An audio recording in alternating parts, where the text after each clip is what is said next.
Hello everybody, it's Brett here, Lionheart84, and it's time for my quick monthly garden tour that I do on the first Sunday of each month, weather permitting. And it is dry today, which is a bit of a miracle really, because we've had a fair bit of rain this week, but actually it's been very windy for the last week or so, and colder than I'd expect it to be at the beginning of July. We haven't actually had, I think the temperature's only gone above 21 degrees once, 21°C, which is about 70 Fahrenheit. It's only gone above that once since the middle of June, so it's colder than I'd expect it to be, and certainly doesn't suit some of the more tropical plants. Anyway, we'll get on with the tour, quick walk around, because time's short today and the memory's probably short on the camera as well. So we'll start with this is a tour of the non-tropical, starting with my unnamed pomegranate tree. This is one that I have in a large container. It's had one flower bud on it which actually opened. I'm having a lot of problems with this one. It might be lack of nutrition. The leaves are discoloured and the flower buds drop off before they actually open, but there are small flower buds in there, so hopefully something's going to come of that. Starting with the climbers at the back, there's my Abutilon. Very reliable, flowers from March through to about November. Not a food plant, but it's one that I enjoy having because I think the flowers look nice and they put on display for a long time. Moving forward into the border, my Achapanthus have all started flowering now, so there's going to be a good display of these for 2 or 3 weeks. One of my Daphnes at the front, still flowering as it does from about, it flowers for 10 months of the year. This one has beautiful scented small pink flowers. Behind it is my Chilean guava. That's the variegated one. That's Ugni Molini Flambeau. You probably won't be able to see them, but let's see if I can get down a bit closer. It's covered with fruits already. Let's see if I can get a bit closer.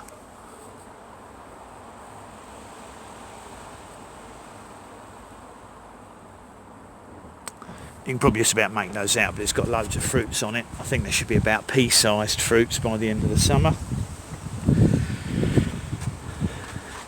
Down here is my in-ground lemon, Myers lemon experiment. Been attacked by snails and slugs. I think I've dealt with those now. This is the first year it's put on growth. Frankly, it didn't grow last year at all, and it's put a load of growth this year, having survived the winter, so I'm pleased with how that's progressing. Behind it is one of my in-ground camellias. On the grounds there is another Daphne. It's an evergreen one tucked at the back. Sorry, it's not much to show them this time of year, so I'm going to skirt over them pretty quickly. More Achapanthus, you can see the height of them. Yeah, we've had these gale force winds for several days now, and it's a nuisance because the tropical plants don't like it. First of my 3 blueberries. I did get quite a lot of blueberries earlier, about 2 weeks ago, but now of course, and the birds hadn't discovered them, and of course now the birds have discovered them, they're eating them before they get, while they're still green, they don't get anywhere near blue, and I really haven't got time to net them, and it wouldn't prove very easy anyway. At the back on the fence there is my kiwi berry, that's Actinidia arguta isai, self-fertile. Had about 3 or 4 flowers on it this year for the first time. Didn't get any fruit set. Next year I would imagine I'll get quite a large, hopefully I'll get quite a lot of flowers on it and should get some fruit set. Another Daphne odora at the back, that's the variegated one. Doing quite nicely. I put that in this spring. As you can probably see, the passion flower, which is I think it's incense. I'll have to check up that. I'll change it on the video if it's not incense, I forget now. Is absolutely covered. Could be purple haze or incense. I've got a feeling it's another name, but I forget now. Anyway, oh, amethyst, that's it. It's the variety's amethyst. It's covered in flowers now. I'm going to do some trimming back of that later because it's growing forwards now and overwhelming the shrubs and trees that I've got in front. Because behind there's actually an unnamed variety of persimmon growing at the back, and it's now completely overwhelmed by the passion fruit, so I'll do some trimming on that later. First of my pineapple guavas in ground, this is Mammoth. No flower buds on it whatsoever yet. It did did produce one fruit last year and one flower bud. I don't know why it's not flowering because it's big enough, but we might get some flowers later on in the season. There's another blueberry at the back which got a couple of fruits left on it, but as I said, the birds seem to be getting to every fruit now. Even when they're green they still eat them, so they're obviously not very picky, or at least they're less choosy than I am. The Mulberries or foxtail lilies have finished flowering now and they're starting to die back, so they look after themselves. Plenty more Agipanthus buds on the way out. Now this is my unnamed variety pineapple guava, some kind of I guess a seedling one.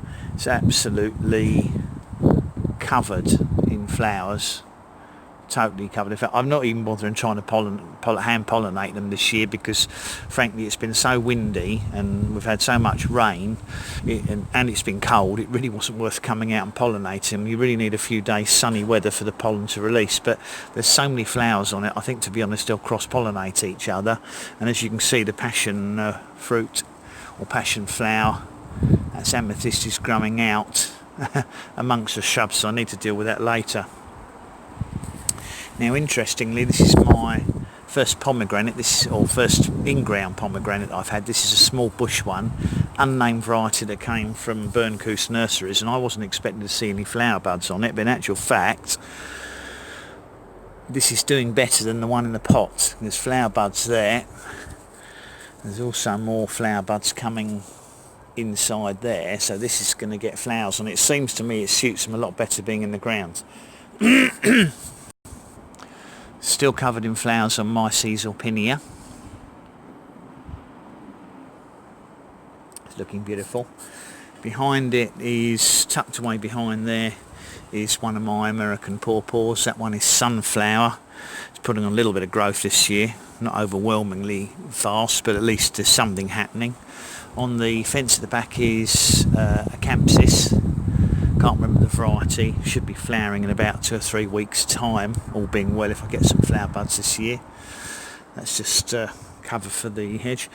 My bottle brush finished flowering now, putting out lots of new growth.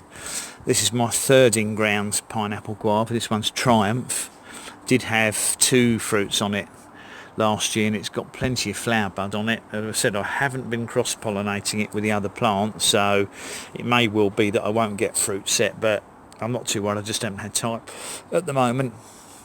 My in-ground unnamed seedling American pawpaw, growing really well, much better than last year, and I believe that in the leaf axils I can see the formation of what might be flower buds for next year. So this one I'm hoping is going to flower next year, and we'll see if it gets cross-pollinated with any of the others. Crenum grows like mad each year, never had a flower on it. I'm hoping to get some flowers this year. My tree peony at the back there is gradually dying off now, as it does at this time of the year. Strawberries, haven't really looked after them. I've had quite a few fruits off them. Some of them got overwatered and rotted the roots because we had so much rain, but they're sending out so many runners, it's not really a problem. I'll be able to replace all of those easily. At the back, if you can see through the sun, is my Molar Delche or Molar Delche pomegranate in a pot. No sign of any flower buds on that. It would appear that it suits them better being in ground. Next to it is my Moldovan pink, which is actually a white mulberry. Got loads of fruit on it, and it's called Moldovan pink because they get a pink tinge as they turn to start to ripen. They get a slight pink tinge to the fruit. I've been eating those off the tree and they're lovely and sweet. Next to it is my Illinois Everbearing. I think you can see under there, still got loads and loads of fruit on it. I'm just picking them one at a time each day and eating them straight off the tree. Very pleasant. In front of it, one of my figs. That's an unnamed one. That's just a large purple fig. Next to it I've got a traditional brown turkey. Got some embryo fruits on it, which would be a main crop, but they'll never make it to maturity this year. Behind it is my Asian pear Shinziki. Has got 1 fruit on it, as it did last year. You can probably just about see that with the sun reflecting on the lens, but it's growing really well this year, and I've got it out away from the fence. I'm hoping it's going to put a lot of strength on. I should get more flowers and fruits on it next year. Next to it in a container, persimmon hanafuyu, as you can see blowing around in the breeze, but I'm hoping that's going to strengthen the roots in the pot. It's a bit spindly, this one. I probably should have cut it back more when I first got it, but you live and learn. Switching over to the other side, at the back I've got another Asian pear. This one is Hong Li. This one's got two, if I pull that forward, I think you can see this one's got two fruits on it. So the first year I've had fruits on this one, so I'm quite excited to taste those, all being well. I've got my 4 jujubes. They're all covered in flowers. It's a bit breeze to show you, but I think you can probably see. They're covered in flowers. I'm not trying to hand pollinate them. I'll leave them to the wind and the insects, and if I get a couple of fruits set, great. If I don't, it's not the end of the world. They, to be honest, they flower a bit late here to set fruits because our season's fairly short, but we'll see what happens. I'm not going to name every persimmon, but I will run over a couple of them. The one here is a Rojo Brillant. I've got one flower, had 2 flower buds on it, one fell off, this one's still on. It may set a fruit, but remains to be seen. I've got a Chocolatino here. This has set a couple of fruits on it at the moment. Sun's shining my eyes, so I can't see if you can see. Can't see if I'm actually focusing on that or not because the sun's shining on my eyes, but in any case it's got a couple of fruits set on it at the moment.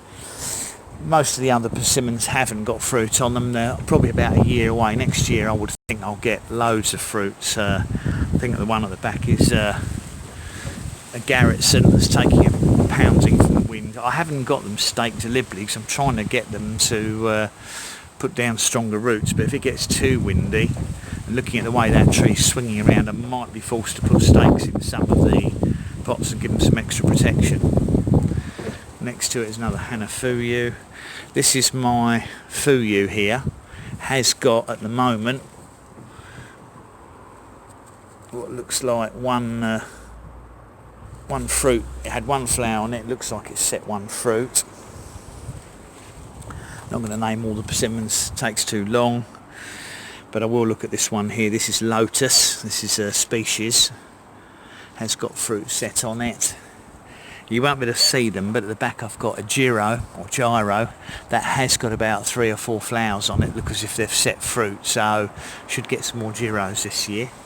Next to it I'm very excited about my American pawpaw. This variety is Prima, and this one has got about, I think it's got 4 fruits still holding on at the moment. Maybe, there's another one here, 4, maybe 5 fruits on it. So there's a good chance that 1 or 2 of those could hold to the end of the season and end up with some fruits on. Not had much joy with my figs this year. They're not growing very well. I have been giving them some feed. I'm not quite sure what the problem is. I think basically the summer's not been very warm yet. We had a glorious May and a lovely start to the first 2 weeks of June, and since then it's all gone downhill in terms of temperatures. Another Chilean guava. This variety is Butterball. Produced a couple of flowers on it. This small pomegranate in a pot is Provence. It's going to need repotting next year to get some proper growth on it, but it'll be okay for this summer. Sadly my pecan never came to anything, so I will contact the nursery. I doubt they'll replace it, but if not I'll just buy another one. But it's never started into growth. The small fig at the back there is doing okay. Now I've got 3 more pineapple guavas in pots here, Mammoth, Triumph and Gemini, and they've all had some flowers on them. Still, as you can see, they're covered in, some of them are covered in flower buds. I'm quite pleased because they're very small plants. I wasn't expecting to flower, and they may use some pollen for the others. My 2 loquats are doing very well. I've got a Mrs. Cookson and an Oliver.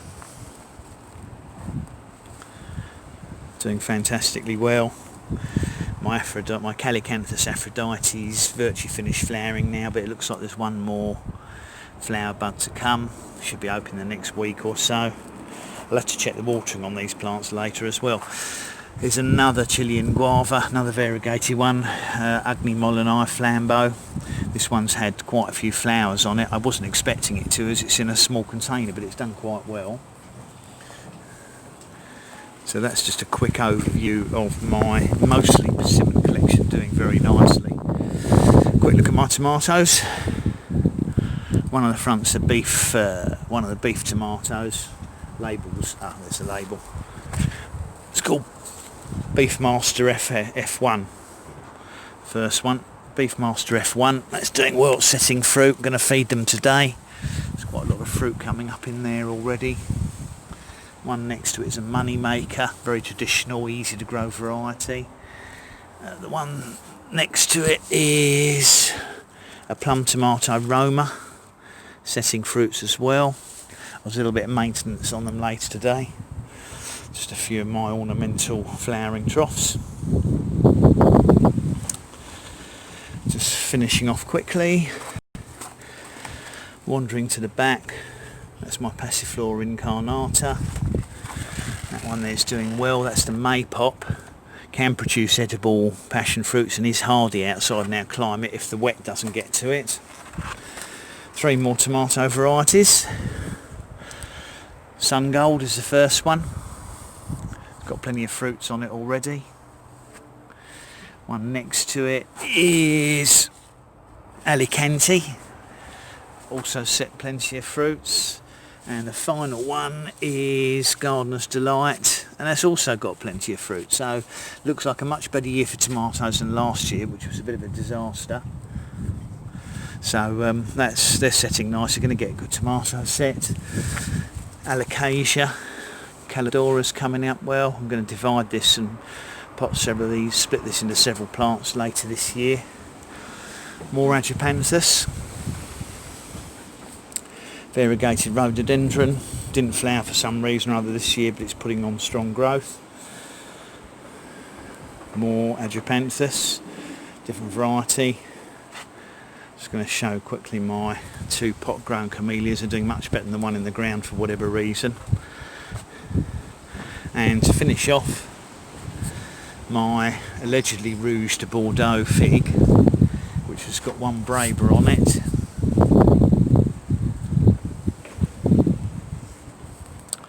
And that's my very quick garden tour. Made it as quick as possible. Thank goodness I haven't got a 1 acre garden. It probably took me about an hour and a half to walk around and show the plants. So just an overview of what you can squeeze into a very small garden, the amount of colour you can get. Passion fruit's loaded with bees. I won't be very happy when I cut the stems off later, but I just need to get it trimmed back and under control. Anyway, thanks for watching everybody. It's Brett out for now. Please remember to like the video. Please remember to share it with anyone you think might be interested or on other media. Subscribe to my channel if you haven't done so. And if you click the bell, you will be updated as I post new videos. Catch up with you all soon. Enjoy the rest of your weekends.